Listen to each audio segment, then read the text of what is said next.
próximo sábado y domingo. Y para ello contamos aquí con los dos Míguez,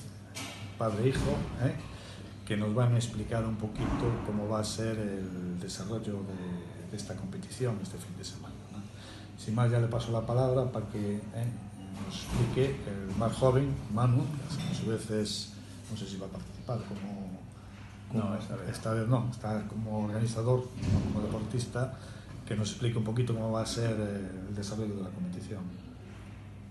Bueno, pues empezamos el sábado con las eliminatorias del campeonato de boxeo joven y junior, como bien decías, y me confirmaron que a la mañana ya se realizó ayer el sorteo oficial y todo, y va a haber 14 eliminatorias de jóvenes y junior, y después vamos a tener 5 combates de 5 orensanos de boxeo olímpico.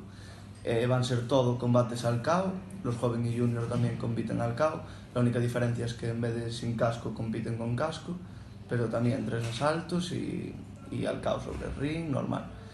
Y después el domingo tenemos las finales de este campeonato, joven y junior también,